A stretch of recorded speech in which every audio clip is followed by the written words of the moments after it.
So this EP is about broad theme of prophecy as found in the Gospel according to Mark, and we've chosen 5 movements for this EP. The first being John the Baptist's office, second being Jesus' entry into Jerusalem, the third Jesus' anointment, and the Lord's Supper, and closing with the Garden of Gethsemane.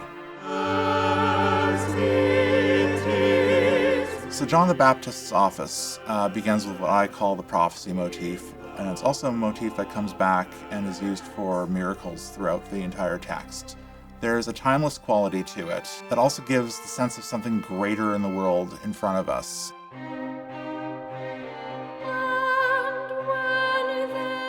Second movement that we chose is the entry into Jerusalem, which picks up the pace a bit from the previous movement, that brings back a familiar 7/8 motif, which occurs throughout the oratorio.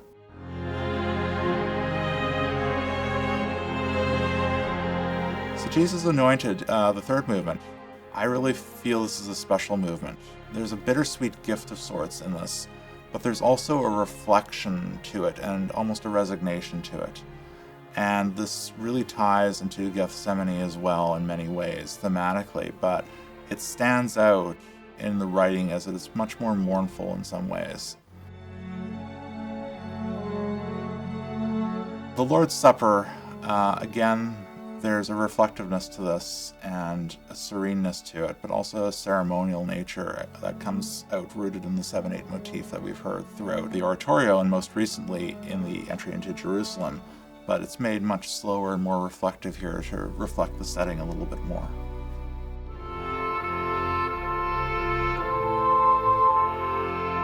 Gethsemane is a really unique moment, I think, in the entire gospel, and I wanted to paint that with a harmonic tension. There's a hymn-like quality to this, although it's asymmetric, but I kept on changing the resolution from major to minor as it went, trying to create an ambiguity that plays both the reflectiveness of this, but also a deeper sense of anguish to it that's in the narrative, but also the courage and sacrifice that's there.